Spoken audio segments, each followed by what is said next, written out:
So hello guys welcome to my new video and सबैजनालाई happy new year. आज चाहिँ 2082 सालको 1 गते हो एन्ड आज हामी जान लाग्छौँ अन्टीको घर नारायण घर जान लाग्छौँ। अब हामी निस्किन लाग्यो है त गाइज। हामी चाहिँ अहिले 8 बजेर 10 मिनट जाँदा घरबाट निस्क्यौँ। अब हामी 9 बजे पुग्छौँ होला उहाँ नारायण घर चाहिँ।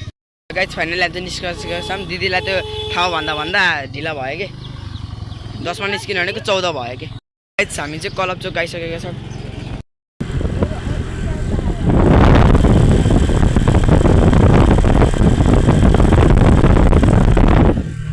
अहिले चाहिँ हामी गाइज पदमपुर आउन लागिसकेका छौँ।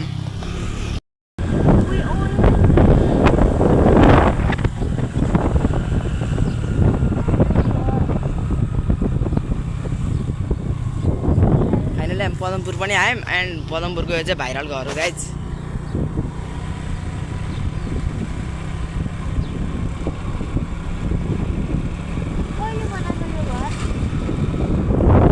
हजुरहरू पदमपुर आउनु भएको छ भने चाहिँ यो घरमा चाहिँ जान नबिर्सिनु होला क्या। हामी चाहिँ फाइनली अब हाम्रो आन्टी घर आउन नै लागिसकेका छौँ। अब 20-25 मिनटमा पुग्छौँ होला।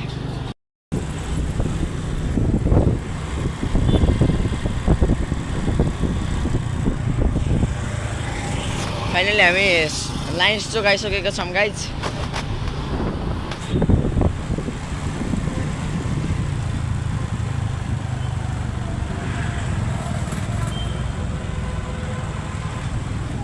अब हामीलाई धेरै बेर चाहिँ लाग्दैन आन्टी घर पुग्नलाई।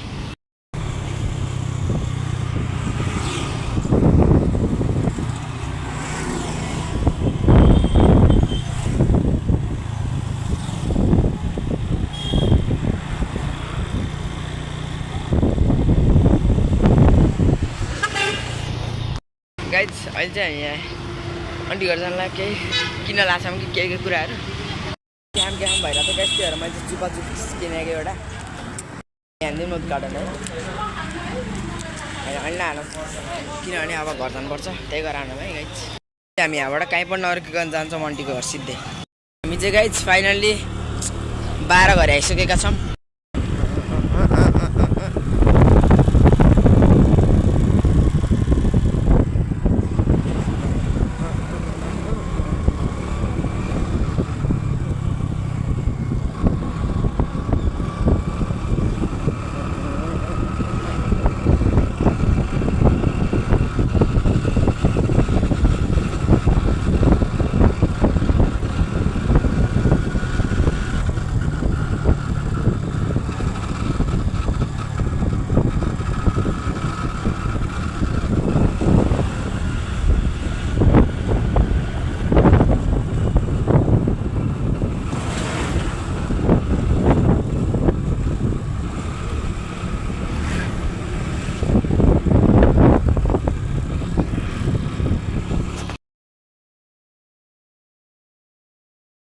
गाइज अब चाहिँ हामी फाइनली नै आउन लागिसकेका छौँ।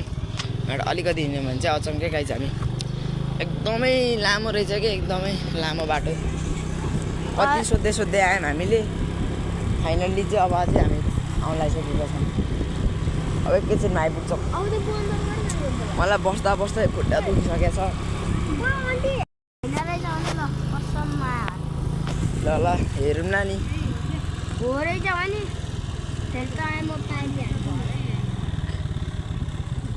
उता हो यहाँबाट लानु मिल्दैन। झर्नी हो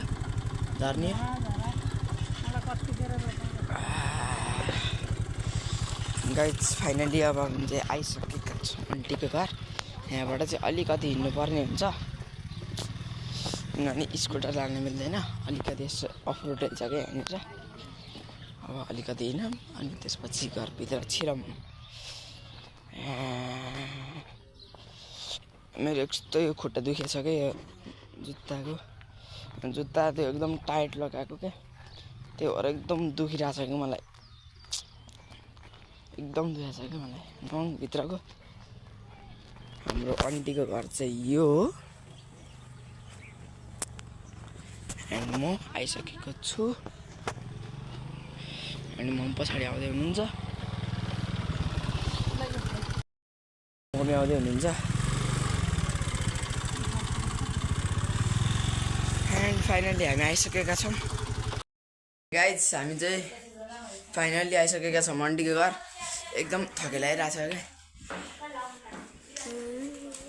अब पानी सानी खाने अनि समेक पनि आउँछ अन्डीले सरप्राइज दिन्छ भनेर भन्नुभयो होइन रे केमा आउँछ भनेर अब ऊ आएपछि सरप्राइज हुन्छ अब हाँसा धुम अनि भ्लग एडिट गरेर हाल्नुपर्छ अब चट्ट फ्रेस भएर हाई गाइज मैले अघि त्यहाँ खान्छु भनेर बसेको थिएँ नि अनि मैले त्यो चुपा चिप्स खाएन कि यहाँ राखेको छु यो चुपा चिप्स अनि त्यसपछि चस्मा लगाएको थिएँ त्यो आँखामा एकदम बिजाए जस्तो भयो क्या फोहोर थियो अनि अरू नि छ यहाँ अनि के भने यो मास्क छ अनि यो एयरफोन छ गीत सुन्दै आउने भनेको भ्लग बनाउँदा नमिल्ने भयो क्या अनि मिल्थ्यो होला तर मैले अब मलाई नमिल्ने भएर स्कुटर फेरि खसेर फुट्यो भने त बरात मोबाइल पनि फुट्छ एयरफोन पनि जान्छ क्या त्यो मसँग त्यो कानमा बट्टावाला थियो त्यो चाहिँ बिग्रेछ अब त्यो बनाउनु पर्छ भयो त गाइज चट्टै लगाएर ट्राई गरौँ अहिले यसलाई त राखौँ चुपा चिप्स ट्राई गरौँ है कस्तो छ भनेर अघि नै मैले यति खोल्न लगाएको थिएँ अनि फेरि पाएन क्या निक्लियो नि भने अहिले ट्राई गरौँ है कस्तो छ भनेर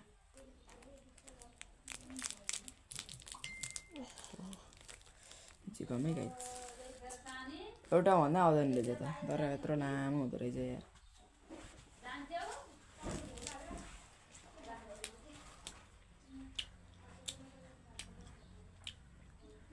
अनि टेस्टी हुँदो रहेछ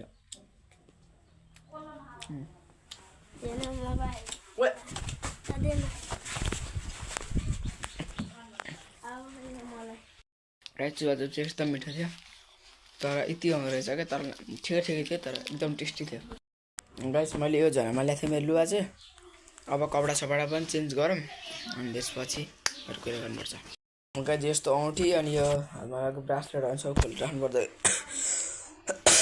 खोकिना के अरे फेरि बाहिर लाएर हिँड्यो भने त फेरि हराउनु सक्छ क्या घरतिर पनि लाउँथिनँ मैले यो चाहिँ लाएर हिँड्थेँ यो तपट्टिको यो चाहिँ लाउँथिनँ क्या मैले गाइस यो कपडा नि चेन्ज गर्नु क्या अनि अर्को कपडा लानुपर्छ अब फाइनल गाइस अनि मैले लुगा सर्ट फेरि भइसकेको छु कपडा सपडा है एन्ड गाइस फ्रेसेस पनि भयो ब्लग पनि धेरै लामो नबनाऊँ होइन आजको लागि चाहिँ यति नै हस्त धन्यवाद बाई